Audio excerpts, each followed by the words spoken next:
लोकसभा चुनाव को लेकर आप देख सकते हैं कि छोटे बड़े सभी दल अब चुनाव मैदान की तरफ बढ़ेंगे।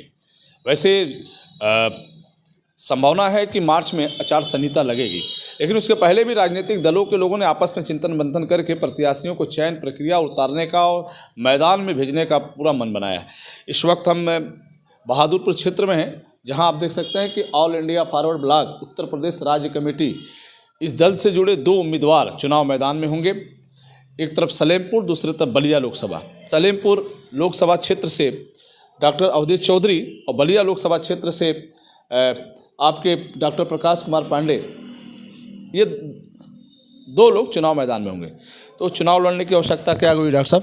देखिए, मेरा जन्म यहीं बलिया में हुआ है, लेकिन यहाँ की व्यवस्थाओं के कारण यहाँ ना मेडिकल कॉलेज है, ना इंजीनियरिंग कॉलेज है। इन्हीं सब के कारण हमको ये शहर छोड़ना पड़ा। उसके बाद जब हमने पढ़ लिख के यहाँ आए तो देखे आज भी वही हालत है। अगर आप देखिए, शहर में आज भी मेडिकल कॉलेज के नाम पे केवल मजाक ही हो रहा है पिछले 6 सालों से। और अगर यहाँ बीमार पड़ेंगे तो आप मऊ जाइए या आप बनारस जाइए। रोडों की जो हालत है वो हम देख ही रहे हैं, ना यहाँ रोजगार के साधन हैं। और सबसे बड़ी समस्या ये है कि यहाँ पे सभी दलों के लोग रहे हैं, चाहे वो सांसद हो या विधायक हो। तभी भी अगर अब उत्तर प्रदेश के पिछड़े जिलों में ये शुमार होता है, जबकि इसकी ऐतिहासिक पृष्ठभूमि है।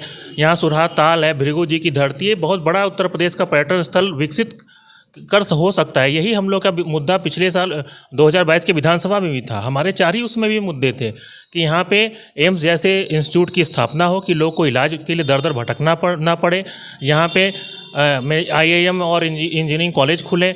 और यहाँ जो दुर्व्यवस्था है परिवहन में, अगर आपको आज बनारस जाना होगा तो दिन में केवल नाम पे रोडेज की एक बस जाती है, तो वो भी बहुत दिक्कत है लोगों को। रोड की हालत है, कदम चौराहे पे जो जाम है, जो जल जमाव है, ये सब समस्याओं को लेकर ही हम लोग इस चुनाव मैदान में आए हैं। आइए बात करते हैं डॉक्टर अवधेश चौधरी। तो आप सलेमपुर से तैयारी कर रहे हैं?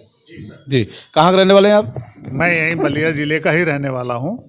और मेरा विधानसभा जो है प्रॉपर ये बलिया विधानसभा ही है, लेकिन मैं सलेमपुर से तैयारी कर रहा हूँ क्योंकि ज़िला बलिया ही पड़ता है, जिसमें मेरे 3 विधानसभा पड़ते हैं।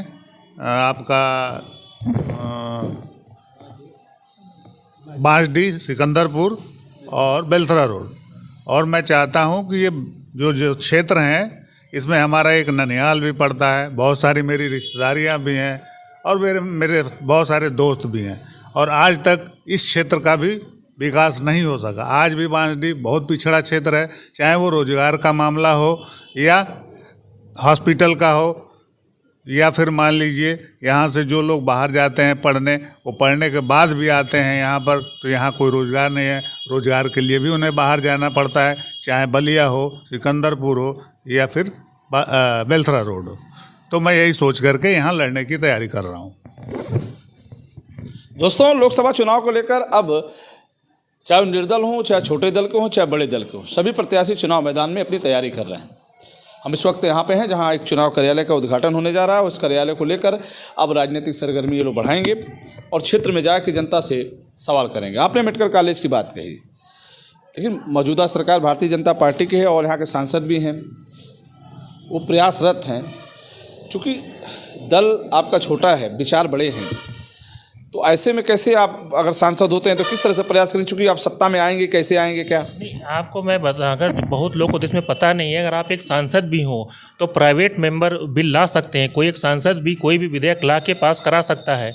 लोगों को ये लगता है कि केवल सरकार का ही बिल आता है, और ये बहुत ज़रूरी है। अगर एम्स बनाना है तो जब तक वहाँ से एक विधेयक पास नहीं होगा तब तक यहाँ एम्स नहीं बनेगा। यहाँ एयरपोर्ट होना चाहिए, वो भी केंद्र सरकार के अंडर में आता है।